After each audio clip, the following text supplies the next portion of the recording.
Voy a grabar la clase nuevamente en este formato para así la puedan escuchar mejor y para sacarle provecho a todo el trabajo que hicimos. Sí voy a ir un poco más rápido teniendo en cuenta que ustedes algo de todo esto escucharon, entonces estimo que vaya a ser más dinámico. Empecé con esta diapositiva que en la parte superior tiene este arco de piedra salvando las orillas de de estas dos costas. Y por debajo está un gráfico de uno de los trabajos de los estudiantes de Arquitectura 1. Y lo que me interesaba como reflexión entre estas dos imágenes tiene que ver con entender que los elementos estructurales de la fotografía del puente son los necesarios, los únicos necesarios. Y en la reflexión del dibujo del esquema de primer año, entender cuáles de estos elementos funcionan como, de los que están dibujados, cuáles de estos elementos funcionan como estructura y cuáles funcionan como cerramiento. ¿Y por qué? Si todo es estructura, ¿por qué? Y si hay estructura y cerramiento, ¿por qué uno es de una manera y otro es de otra manera? Entender también que la estructura es lo único necesario y no agregar por demás elementos que podrían ser de cerramiento, eh, agregarlos como si fueran estructura. No quiero decir con esto que estos tres tabiques estén sobrando, simplemente que habrá que encontrarle justificación, como también hay que encontrarle justificación a las columnas perimetrales que tiene este esquema. Centrándonos, enfocándonos puntualmente en el tema para el cual preparé la clase, tiene que ver con el cálculo de sombras y el asolamiento en el planeta Tierra. Acá, como presentación de esta diapositiva y de esta clase, está este gráfico, que es un megarón griego, las plantas y la sección original desarrolladas en el Neolítico, y abajo hay una propuesta de Sócrates del siglo IV antes de Cristo, donde lo único que hace es abocinar, romper el paralelismo de los muros, abocinándolos para producir una mayor amplitud en esta cara norte o sur. Habrá que ver dónde está ubicado este megarón, seguramente en el hemisferio norte, por lo tanto esta debería ser la cara sur, y en la sección rompiendo el paralelismo entre digamos, el plano horizontal y la cubierta horizontal, inclinando la cubierta para producir una mayor amplitud y un mayor ingreso de los rayos solares, ¿sí? Les dejo acá mi dirección, mi correo, el Instagram y la página por si quieren ver algo, si tienen alguna duda de mí o si tienen alguna pregunta para hacer respecto a esta clase, me pueden enviar el correo, bienvenido sea, y lo voy a contestar inmediatamente o en la medida de mis posibilidades. Este tema del asoleamiento evidentemente es un tema que está desde la naturaleza y que no necesita la intervención del hombre para activarse, ¿sí? Esta es una grieta, esta es una gruta, es la Gruta Azul en la isla de Capri, en Italia, donde el efecto lumínico que produce el ingreso del sol y el efecto estructural y de cerramiento que tiene este espacio, activa a este espacio a partir de ese ingreso dramático de la luz, ¿sí? Entonces me parece que es un tema justamente que está y que en la medida que nosotros lo podamos reconocer y utilizar, vamos a poder activar con mayor eficiencia, con mayor dramatismo y, ¿por qué no?, con mayor dramatismo también esos efectos lumínicos en los espacios construidos. Básicamente lo que vamos a hacer la clase de hoy es entender cómo se lee esta carta, este dibujo que es una carta solar, y cómo la puedo utilizar, ¿sí? Venimos viendo en el taller, a partir de este esquema, que la forma del proyecto está tensionada a partir de esos tres mundos: el mundo de la tectónica, el mundo de la topología y el mundo de la tipología. Cada uno de estos temas tienen una importancia y una acción en la forma del proyecto. Nosotros posiblemente nos estemos actualmente concentrando en la tectónica. Más adelante vamos a trabajar sobre la tipología, pero más adelante en el ejercicio 3 y 4. Y actualmente se podría interpretar que parte de lo que vamos a incorporar con la clase de hoy tenga que ver con la topología, en donde refiere al lugar y a la orientación, al país, si querés, al espacio, como unas variables donde está involucrada la topología. Vamos a dejar de lado por ahora el terreno, porque no les vamos a dar un terreno específico, ni vamos a tomar que el terreno tenga algún desnivel o alguna conformación material distinta a la abstracción pura, que es una línea horizontal, ¿no? Reconocemos en el planeta Tierra distintas situaciones climáticas a partir de zonas climáticas donde esto viene dado por seguramente por conformaciones naturales y seguramente también por una cuestión de asoleamiento natural, ¿no? ¿Sí? Cada zona del planeta está condicionada por diferentes acciones solares, de corrientes de aire, relaciones con los océanos, etcétera. ¿Sí? No soy un experto en clima ni en geografía, pero este mapa lo reconocemos como posible, ¿no? Y cada una de esas zonas tiene una localización, una relación directa con el Sol, que se ve reflejada a partir digamos, de un ángulo de altitud respecto del Sol y un ángulo de azimut respecto del norte. ¿Sí? Eh, Tal vez uno de los arquitectos contemporáneos que más habla sobre este tema tenga que ver con Alberto Campo Baeza, donde dice que la luz, como la gravedad, es algo inevitable, afortunadamente inevitable, ya que en definitiva la arquitectura marcha a lo largo de la historia gracias a esas realidades primigenias, luz y gravedad. Los arquitectos deberían llevar siempre una brújula, dirección e inclinación de la luz, y el fotómetro, cantidad de luz, como siempre llevan el metro, el nivel y la plomada. Creo que esta cita es muy pertinente respecto a lo que nosotros estamos haciendo en el taller, venimos haciendo en el taller, donde la gravedad, el problema de la estabilidad, de la estructura es determinante en la conformación del espacio, pero también la utilización de la luz natural como recurso que activa esa estructura es también muy importante. Entonces, por eso esta segunda clase, después de la clase de Ignacio de estructura, esta segunda clase referida a la luz natural. ¿Sí? Puse una serie de ejemplos de este libro tan importante, tan interesante como la arquitectura sin arquitectos. En este caso, las viviendas bajo tierra en China, una serie de viviendas en donde la presencia del arquitecto no está presente, digamos, no está ausente, sino que son los propios lugareños los que resuelven la forma de construcción, los materiales de construcción y la orientación de esa construcción. Y son estas viviendas que están organizadas a través de estos patios de aproximadamente 7 metros de lado en planta, donde seguramente la orientación de cada uno de los ambientes que den al patio estén relacionados justamente con el recorrido del Sol. Y también me parecía interesante en términos estructurales haber entendido las características de los materiales con los que están construidos, este sustrato que permite esta conformación de sustracción de estos cuadrados, ¿sí? De esta ausencia de material, que permiten esta organización estructural, espacial, material. ¿Sí? Entonces me parece que esta obra tiene interés por estas dos cuestiones, por la gravedad, por la organización material, estructural de la obra y también por la organización de estas perforaciones en función al asoleamiento. Sin duda que también está incluido el tema de las características físicas y químicas de este material que seguramente permita un tipo de aislamiento térmico en verano, tanto en verano como en invierno.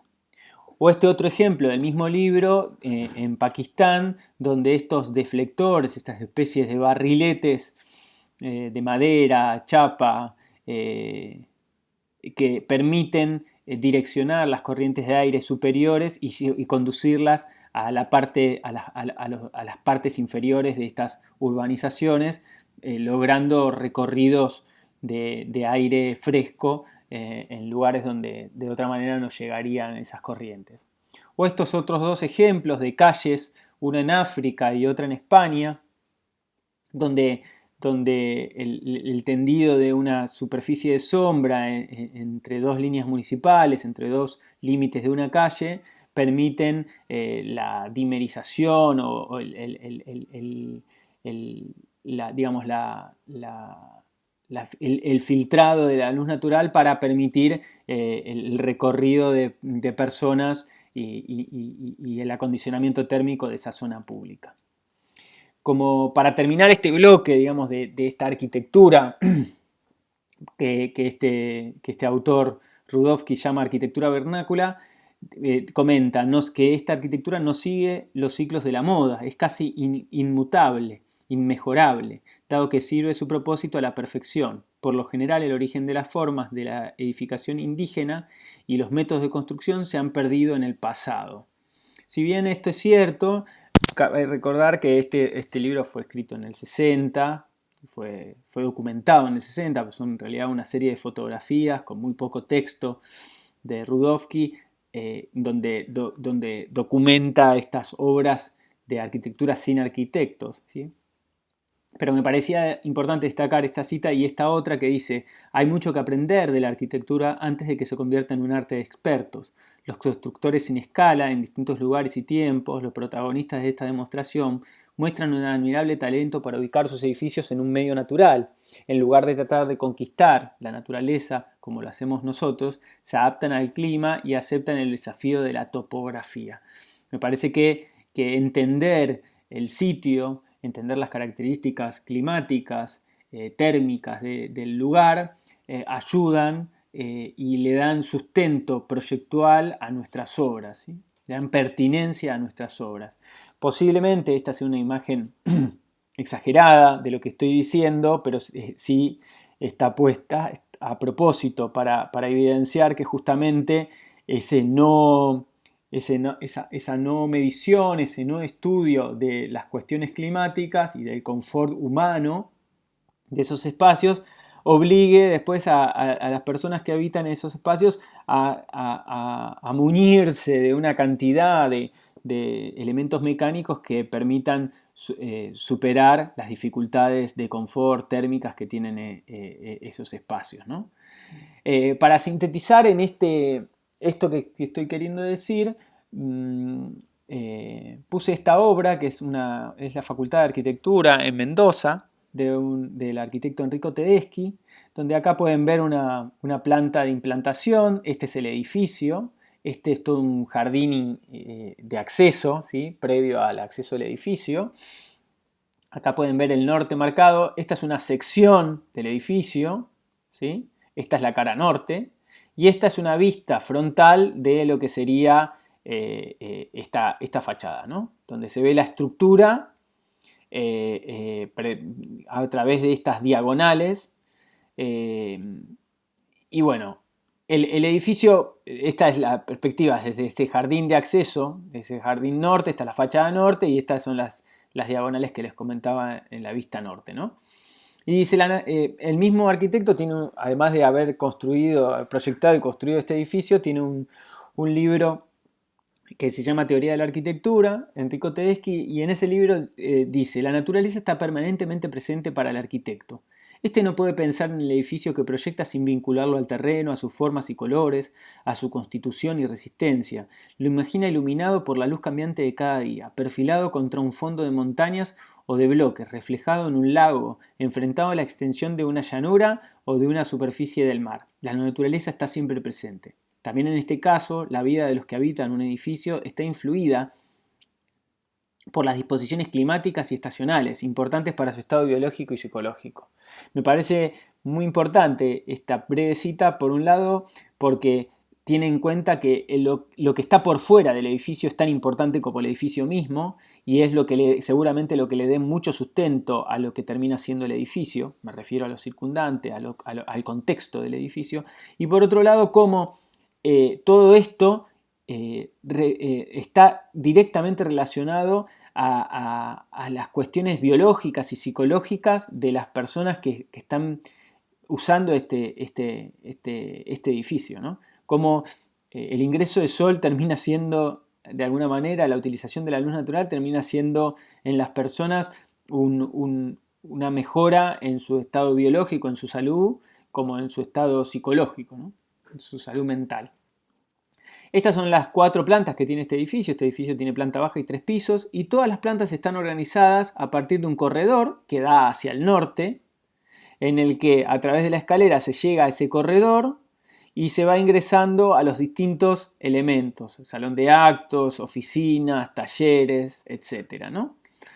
Entonces, lo que hice, digamos, fue visité una página que se llama gaisma.com.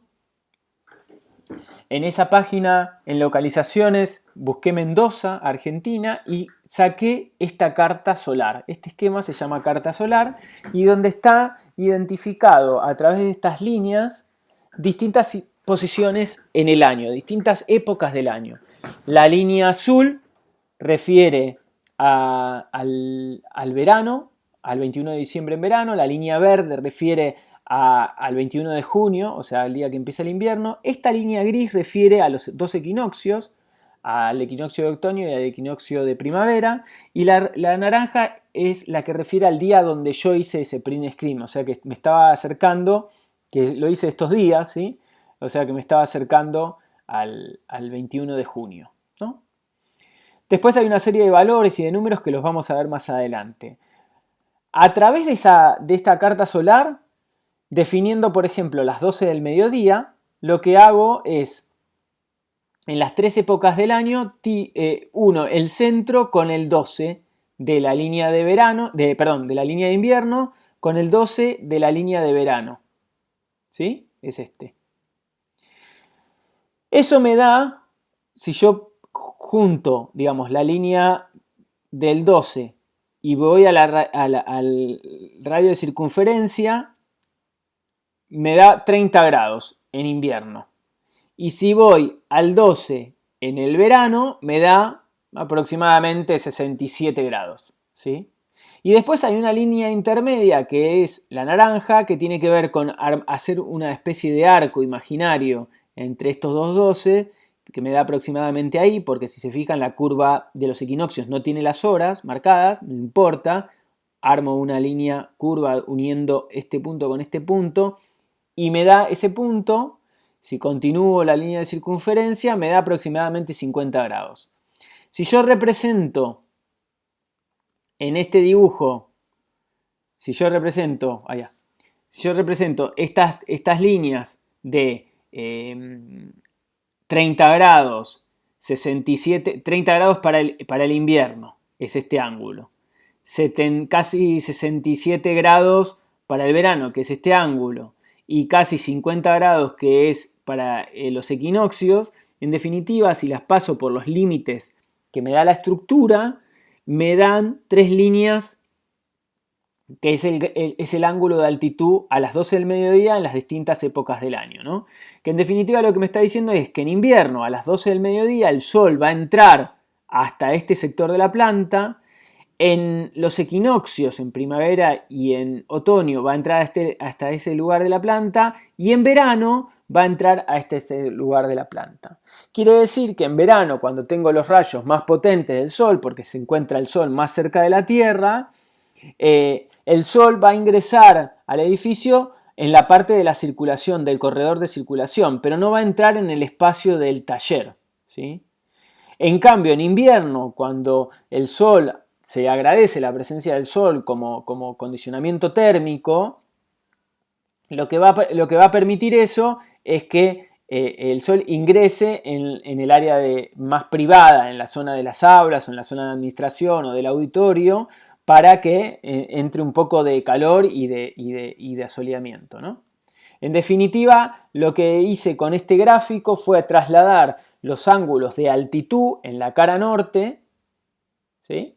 Y establecí eso. Entonces lo que puedo llegar a concluir, específicamente hablando en esta obra de este tema, es que la organización, tanto la organización del edificio en su entorno, establecer en este vacío que es el patio, el jardín de acceso, establecer toda esta amplitud, hacen que los rayos solares entren directamente al edificio, pero con una diferencia que tiene que ver con que en verano no van a acceder a la parte cerrada del edificio, al funcionamiento más cerrado del edificio a partir de estas carpinterías de vidrio que se encuentran en esta línea, pero sí van a entrar van a atravesar a la estructura y van a correr por el corredor de alguna manera, van a llegar al corredor. En cambio, en invierno van a atravesar el corredor y van a impactar sobre el espacio interior definido por esa carpintería de vidrio.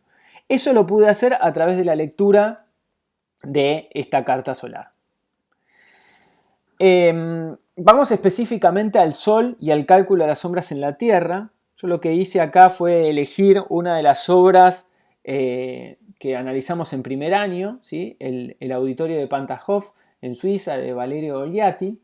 Y a partir de esta obra que hice esta visualización, donde me parece que también lo que nos permiten estas herramientas como el Google Maps o el Street View es que podamos visualizar como la luz de cada una de las latitudes del mundo, ¿no? Como que las luces cambian porque cambian la densidad de las nubes, incluso cambian durante el día o durante los días, cambia la nubosidad, entonces todo eso va cambiando la sensación general que da el tipo de luz de cada latitud, ¿no? Bueno, esta es la obra, la elegí básicamente porque de las que analizamos es una obra que geométricamente es muy pura, entonces iba a ser más fácil hacer el cálculo de las sombras. Sabemos que la Tierra pertenece a un sistema solar donde hay una serie de planetas que giran alrededor del Sol. Nosotros para analizar el caso lo que vamos a entender es que el Sol se mueve alrededor de la Tierra para hacer una especie de abstracción y para que sea más fácil entender el problema. Y en definitiva lo que vamos a hacer es que en corte vamos a localizar un ángulo de altitud y en planta vamos a detectar un ángulo de azimut. Definiendo estos dos ángulos para cada época del año, para cada hora del día, lo que vamos a tener es la localización precisa del Sol para el punto donde esté localizada la obra. Para que puedan visualizar, estas son distintas cartas solares de distintas partes del planeta. Buenos Aires, hemisferio sur, la superficie de luz es la que está representada por el color amarillo. Lisboa, hemisferio norte, es la misma carta solar, lo único que cambia es la superficie de luz que se da vuelta en el esquema. Ahora van a ver por qué. O en la Antártida, hemisferio sur, polo sur, donde la superficie de luz se va mucho más al extremo. Y otro caso bien característico como el Ecuador, donde la superficie de luz se centra en esta línea horizontal de la circunferencia. Para tener mejor entendimiento, este es un esquema de la carta solar donde pueden ver el norte, el sur, el este y el oeste. Siempre estos puntos cardinales siempre son los mismos. Lo que va cambiando son estas líneas y la superficie esta amarilla que veíamos, que va estando o arriba del este-oeste o abajo del este-oeste, ¿sí? Entonces, estas líneas lo que representan es el 21 de junio, o sea, el comienzo del invierno, los comienzos, el 21 de marzo, el 21 de septiembre, los comienzos de los equinoccios y el 21 de diciembre. En el perímetro tienen, a partir del norte, tienen la escala de 30, 60, 90, 120, 150, 180, 210, 240, 270, 300, 330 y 360, que son los ángulos de azimut. Y en esta escala, que es la concéntrica, son los ángulos de altura, los de altitud, que son los que, por ejemplo, utilizamos para determinar la altura, el ángulo de altitud de las 12 del mediodía en las 3 épocas del año para Mendoza, como hicimos recién para el edificio de Tedeschi. Ahora vamos a hacer algo parecido, pero más complejo, más profundo, sobre este edificio que analizaron estos estudiantes, Corimayo y Fernández, de primer año, donde a partir de su documentación yo hice el análisis solar de la condición natural que tiene este edificio, ¿no? Para eso lo que utilicé fue la planta de cubiertas y los 4 alzados y una sección, si quisieran, podrían no tenerla la sección, pero bueno, yo la puse. Y lo que establecí fueron 3 puntos de referencia en la construcción. El punto más bajo de 3 metros, el punto medio de 6 metros y el punto de 350, el punto más alto de la obra, y con eso definí cada uno de los puntos de altura de la cubierta, ¿sí? En definitiva es eso lo que hice. Fui a Gaísma y en Gaísma, en Suiza, me fui a Suiza, busqué la ciudad Pantaskov no está exactamente, utilicé la más cercana y saqué la carta solar. Si se fijan la carta solar respecto a la de Buenos Aires o respecto a la de Mendoza, está dada vuelta, aunque el norte siempre está dando para el mismo lugar, para arriba, el sur para abajo, este a la derecha o este a la izquierda, pero lo que cambia es la superficie de sombra. La superficie de sombra se da vuelta. Quiere decir que el sol está inclinado hacia el sur, ¿sí? También pueden sacar de esta página datos muy útiles que tienen que ver con las temperaturas máximas, promedios de cada mes, las velocidades de los vientos, las precipitaciones, etc. De nuevo, este esquema de colores se da igual. Lo único que tienen que entender es que ahora la línea de verano está representada en junio, ya no en diciembre, sino en junio, y que la línea, y es verde, y que la línea de invierno está representada en diciembre y no en junio, ¿sí? Porque es hemisferio norte. Está en el video porque había encontrado un error en uno de los ángulos de altitud, en este ángulo. Bueno, ahora ya está corregido y está bien. Me sirvió revisar la clase para, no hay mal que por bien no venga, para darme cuenta de una equivocación que había tenido. Bueno, entonces, 1, el centro de la circunferencia con el 12 de invierno y trazo una línea. Esa línea trazo una paralela en cualquiera de los puntos que quiera analizar de la obra y trazo una paralela. O sea, esta línea azul, como ven, es paralela a esta línea azul. ¿Ven? Y así lo hago con la naranja y así lo hago con la roja. Lo único como distinción es que en la de los equinoccios, que es la línea gris que está ahí, no tengo los horarios. Entonces, para establecer el 12, tengo que unir con una línea curva el 12 de verano con el 12 de invierno y en la intersección establezco ese punto. Uno el centro de circunferencia con ese punto y me da la paralela a la naranja, que como ven es paralela ahí. Eso en la planta. En la vista, elijo ese mismo punto, en este caso el punto de 13,50 metros, es el punto más alto de la obra, de la cubierta, y lo que voy a trasladar acá es el ángulo de altitud. En el caso de las 12 del verano, es donde se intersectan, llevo a este lugar, llevo a la circunferencia y me doy cuenta que el ángulo de altitud es 60 grados, la línea roja, o sea que de acá a acá hay 60 grados. En el naranja hay 40 grados y en el azul hay 20 grados. O sea que la sombra, respecto al ángulo de altitud, la sombra en invierno va a ser mucho más profunda que la sombra en equinoccio y que la sombra en verano. Avanzo sobre eso y lo que en definitiva lo que estoy haciendo es establezco una línea horizontal desde el punto que estoy analizando hasta donde se intersecta con la línea del ángulo de altitud. Lo mismo hago con los equinoccios y lo mismo hago con los azules. Y lo que hago es esa distancia la pongo en la línea que me estaba marcando la orientación del azimut. Lo mismo hago con la naranja y lo mismo hago con el azul. Entonces, ahí establecí la profundidad de la sombra respecto al ángulo de altitud, pero contemplando el ángulo de azimut en planta. Si hago eso con cada uno de los puntos de la obra y voy uniendo esos puntos, lo que me va a dar es la silueta de sombras en invierno, en equinoccio y en verano, a las 12 del mediodía. Y en definitiva lo que estoy haciendo con esto es una fórmula de trigonometría básica que tiene que ver, yo tengo la altura del edificio que estoy analizando acá, en este caso, de los 6 metros. La profundidad de la sombra no la tengo, es la que tengo que averiguar. Y tengo que este ángulo es 20 grados. Entonces, por tangente, saco la distancia de x. Y esa distancia de x la voy desplazando a los distintos puntos que quiero analizar. Por ejemplo, en este caso, no sé, esta distancia es 3,46, que es la tangente de 60 igual a 6 metros dividido x.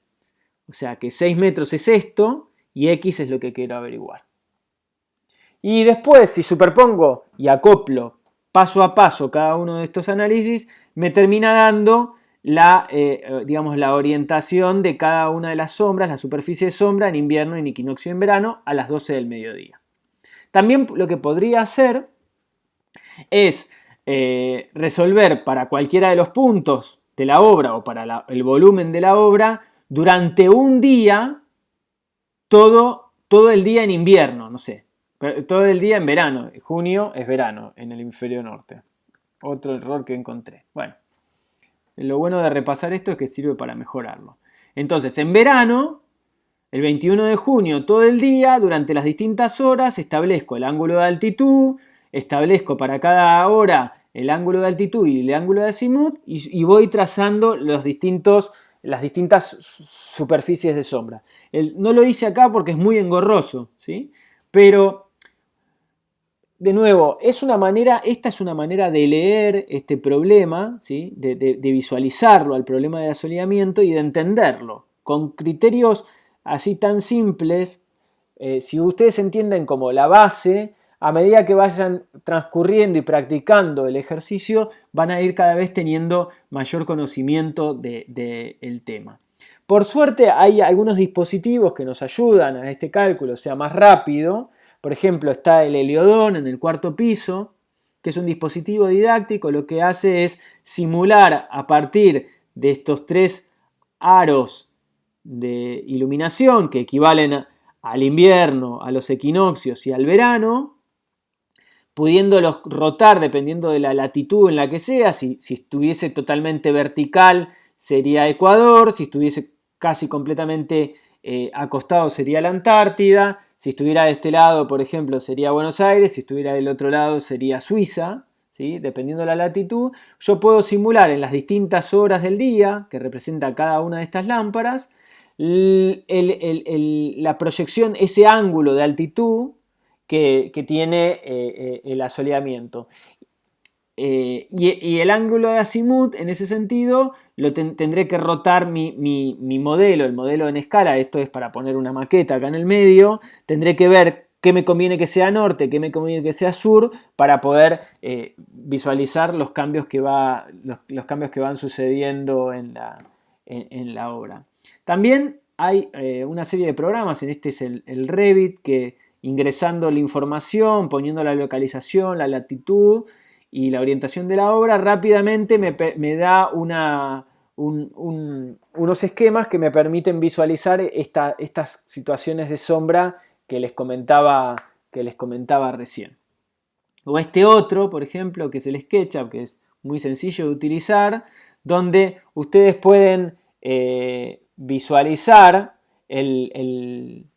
de nuevo, el 21 de marzo, el 21 de junio, el 21 de septiembre, cómo esa sombra, y lo ven en el video, cómo esa sombra se va proyectando en las distintas épocas del año, ¿sí? O ese mismo análisis se podría visualizar a lo largo del día, de todo un día, en las distintas horas, y ahí ven en ese pequeño video cómo la sombra se va acortando y va girando de oeste a este, contrario a cómo sale el sol, justamente porque el sol se va corriendo, y a la mañana tengo sombras sobre el oeste y a la tarde tengo sombras sobre el este, ¿sí? Siempre posicionando esto en el hemisferio norte, donde el sur es el lado donde se inclina el sol, y justamente por eso las sombras terminan hacia arriba, ¿sí? Al final del día. En definitiva, una de las variables en las que recién analizamos la obra de Tedeschi, cómo los rayos solares ingresaban en el espacio interior. Después analizamos la obra de Olgiati, en cómo los rayos solares impactaban en el espacio exterior. Y en definitiva esto, ¿no? De perforar el límite interior-exterior, tiene que ver con cómo poder explotar ese espacio y esa calidad espacial a partir de la intervención en la cubierta o en el cerramiento vertical o en ambos, y de qué manera esa intervención activa el espacio, reaviva las aristas, reaviva las texturas materiales y termina de conformar los claros oscuros de los espacios para terminar de entender esa construcción espacial. Si estos espacios fuesen todos oscuros, sin perforaciones de luz natural, no permitiría la activación de ese espacio. O sea que en ese sentido la luz es la que hace a ese espacio, tanto como el material, como la construcción, como la estructura. En ese sentido, y también en la misma línea, hice esta serie de esquemas, inspirándome en algo que vamos a ver un poquitito más adelante, que tiene que ver con un estudio del arquitecto Vladimiro Acosta, donde cómo la localización de la ventana, el tamaño de la ventana, la posición de la ventana respecto al piso, respecto al techo, la construcción de aleros a una altura o a distintas alturas, ¿sí? O la definición de una cubierta con trampas de iluminación de distintas maneras, nos permitiría armar como una serie de repertorios de dispositivos que sirvan para el ingreso o el tratamiento de la luz natural. Esto siempre debería estar relacionado con problemas estructurales. No es que por un lado tengo el problema solar y por otro lado tengo el problema estructural. Lo que intentamos en el taller es relacionar y vincular, organizando en una unidad a los problemas, tratando de resolver una unidad en todos estos problemas. Y en ese sentido, de nuevo, Campo Baeza comenta: la luz es un componente esencial, imprescindible para la construcción de la arquitectura. La luz es materia y material, como la piedra, cuantificable y cualificable, controlable y capaz de ser medida. Fíjense que la pone en la misma categoría que el material, que el hormigón, por ejemplo, ¿no? Cuando dice piedra. Sin luz no hay arquitectura, solo tendríamos construcciones muertas. La luz es la única capaz de tensar el espacio para el hombre, de poner en relación al hombre con ese espacio creado para él. Lo tensa, lo hace visible. La luz que da razón de tiempo, la luz construye el tiempo. Y puse esta otra, que son los mismos esquemas que la diapositiva anterior, pero pensando en un texto que lamentablemente no pude encontrar de Louis Kahn, que habla sobre los reflejos de la luz. Los reflejos de luz sobre agua, los reflejos de luz sobre superficies verdes o los reflejos de luz de distintas superficies captadoras o reflectantes de luz, ¿no? Entonces, cómo también la superficie circundante al proyecto, a los límites interiores y exteriores, también permite condicionar las calidades, las texturas, los colores de las luces exteriores, ¿sí? En otro sentido, en el mismo sentido, pero otro autor, Vladimiro Acosta, ha desarrollado un estudio muy, muy minucioso sobre estos temas del asoleamiento y lo voy a dar lo voy a sugerir como parte de una bibliografía que pueden consultar al texto de Vladimiro, pero en definitiva lo que sí quiero sí o sí comentar en esta clase es que me voy a centrar en el punto C, que dice: en algunos casos estar dotada de medios especiales para el control y corrección climática de sus ambientes. Como dije antes, soy solamente un arquitecto, no soy climatólogo, ni investigador de laboratorio, ni geógrafo. En ese sentido, nosotros tenemos que tener justamente esa visión general, pero tenemos que entenderlo al tema, ¿sí? No en detalle, no al milímetro, pero sí tener una visión bastante detallada. Estos son unos gráficos de ángulos de altitud en las distintas épocas del año en Buenos Aires y los ángulos de azimut para la ciudad de Buenos Aires también. Y dice, no significa, vuelve a decir Vladimiro, no significa eso que el trabajo de los arquitectos esté sujeto a una precisión de laboratorio, no se mide por minutos y segundos y menos por micrones, pero sí por grados enteros y sobre todo requiere un justo y correcto concepto del orden, de importancia de aquellos elementos. Por eso tiene lugar en estas páginas una síntesis de los conocimientos sobre regulación y bienestar térmico, con los que debe operar. Es necesario conocer, en primer término, algunos aspectos del organismo humano, relacionándolo con la sensación de frío y calor, y los procesos físicos y fisiológicos que determinan esas sensaciones. En definitiva, todo esto que estamos definiendo como ingreso o no de la luz natural, como condición térmica interior y lumínica, en definitiva repercute, como decía Tedeschi, en la salud de las personas, ¿sí? Entonces es muy importante el tema, por más que no lo tengamos en cuenta, si quisiéramos en un proyecto no tenerlo en cuenta, lamentablemente lo vamos a tener en cuenta de alguna otra forma, en algún otro momento de la definición del proyecto. Estos son algunos modelos, algunos dibujos de uno de los estudios que hace Vladimiro a partir de este alero y que incluso construye por fuera de la obra, ¿no? Como estos elementos que dimerizan, que controlan la luz, se construye por fuera de lo que es el cerramiento del edificio.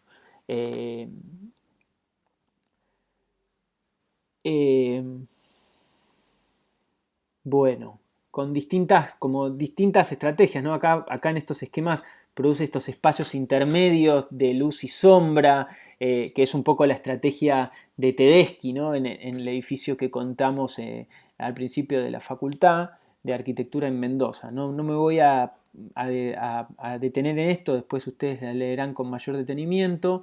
Y por último, pensar en cuando esta situación térmica o de acondicionamiento de luz natural se desarrolla en vertical y cómo ese desarrollo vertical implica otras cuestiones repetidas, pero implica otras cuestiones, en fin.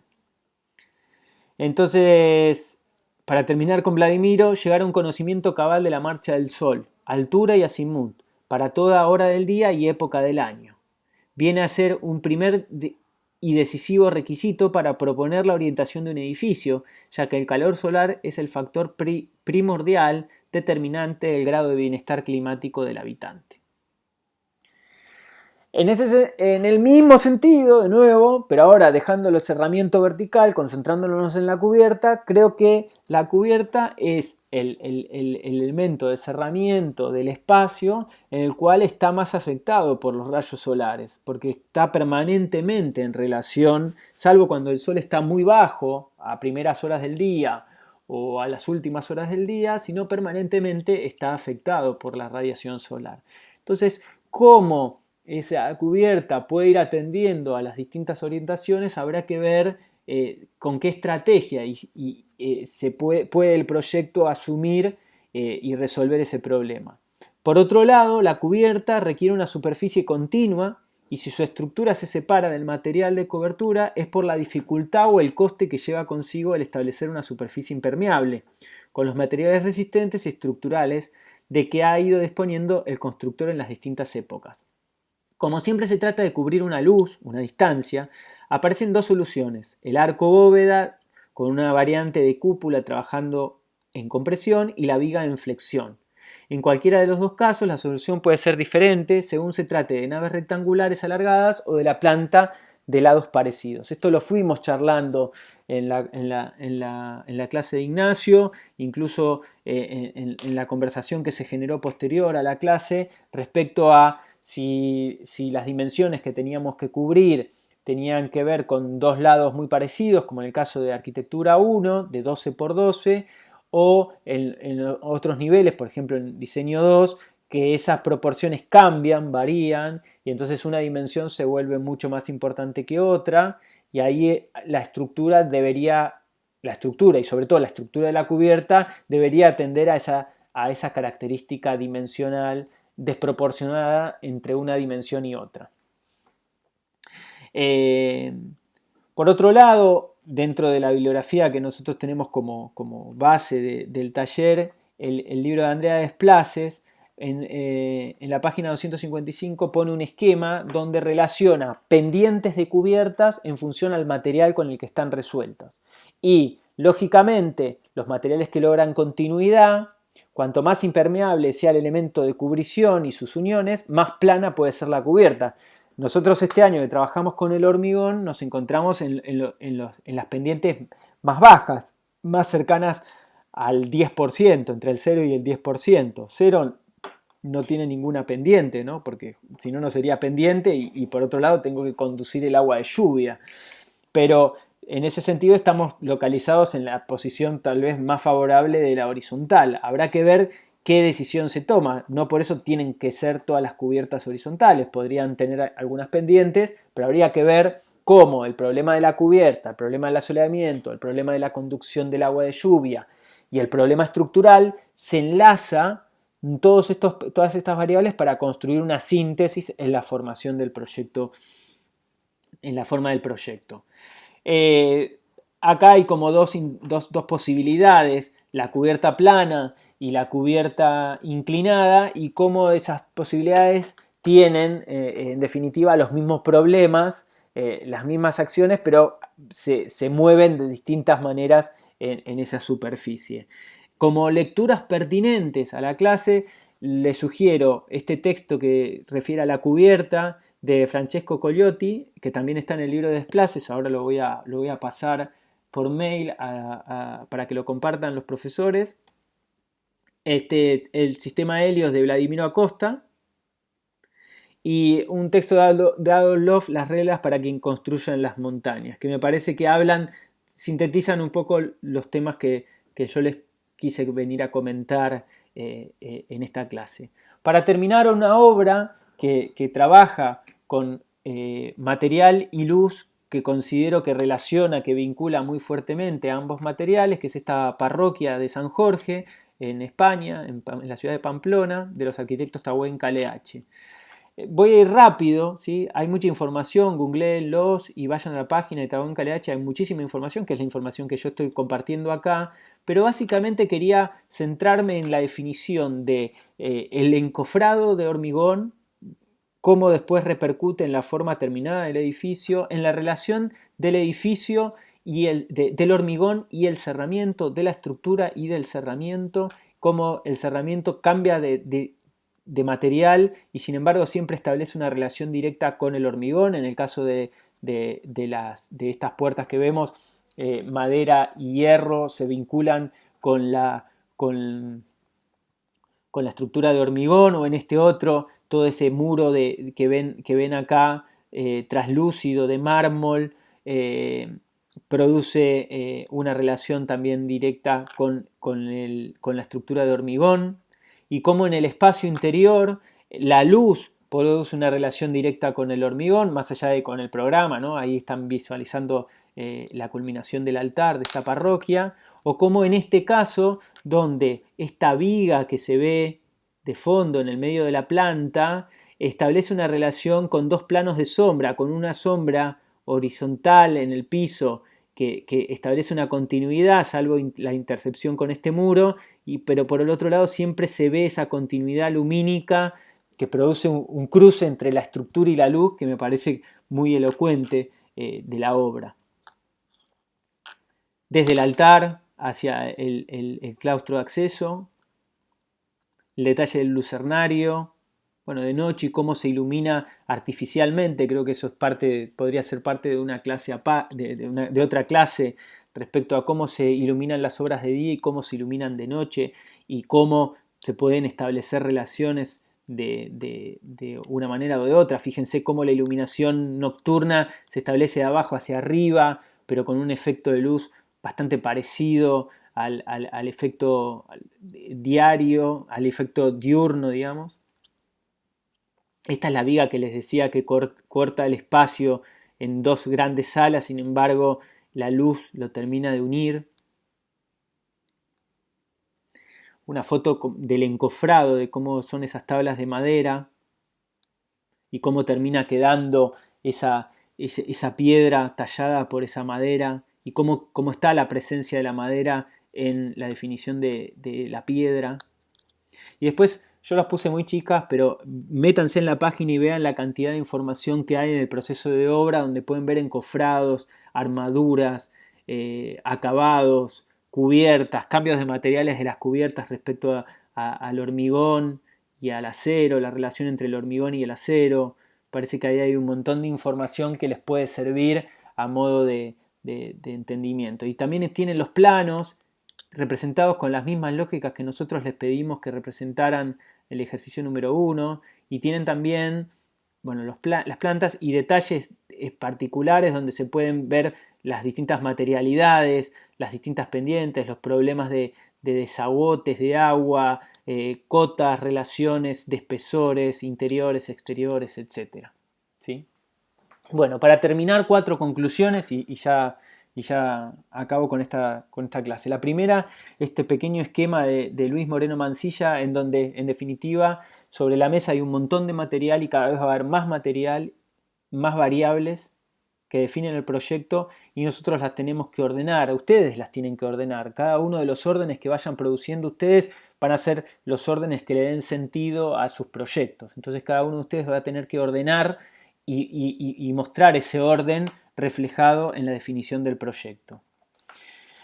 Otra conclusión, la forma como consecuencia. ¿Qué formas tendrán nuestras obras? La forma no es un punto de partida, sino una consecuencia de todos esos imponderables en los que se inspira la obra, desde el sitio, la naturaleza, con las características físicas, topográficas, climáticas, humanas y culturales, el presupuesto de que se dispone, la naturaleza de los materiales y de la técnica a utilizar, hasta la finalidad o la razón del ser del edificio y la idiosincrasia de los que van a habitar la obra. Me parece que esta cita del manifiesto de Scrimaglio refleja claramente lo que venimos contando en el taller respecto a la importancia de que la forma no es algo que aparece el primer día, sino que es a partir de la organización de una serie de problemas que se va definiendo qué forma tiene ese edificio.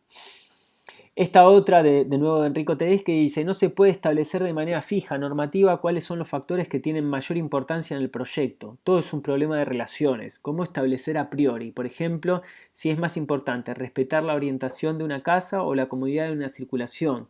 Si vale más tener en cuenta las dimensiones de las habitaciones o su vinculación recíproca. Si la economía debe prevalecer sobre la calidad espacial, el color sobre la textura, lo macizo sobre lo hueco. Todas estas preguntas y las innumerables que genera el estudio de un proyecto no tienen respuestas únicas, eternas y categóricas.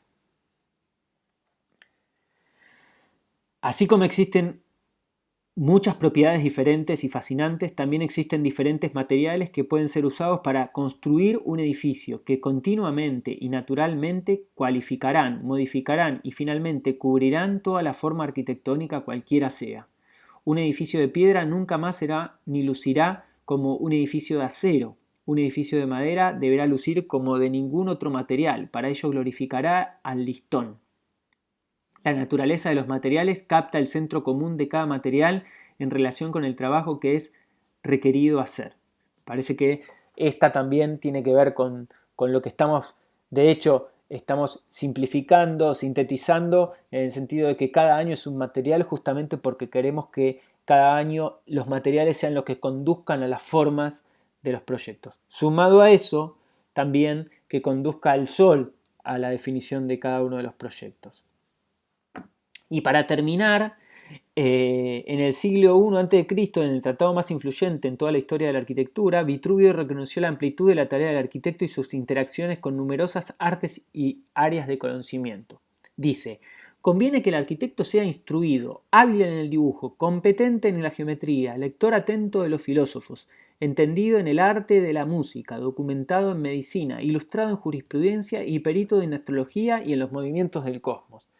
Me parece que incluso mucho antes de Vitruvio, evidentemente los constructores de las pirámides, por ejemplo, tuvieron una cantidad de conocimientos que lograron no solo la eficiencia estructural y material de sus edificios, sino incluso la orientación de sus edificios perfectamente alineados con los ejes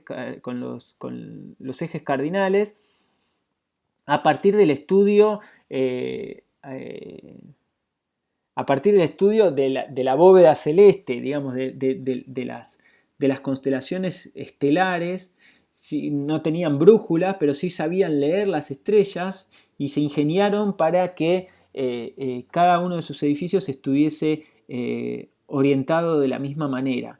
Y en ese sentido, buscando información, encontré que respecto a todas las pirámides que se han construido en ese entonces, las variaciones que hay entre los ángulos, entre las pirámides, refiere justamente a los cambios que hubo en las distintas constelaciones a partir de la vida de las estrellas. Entonces, o del movimiento de las estrellas.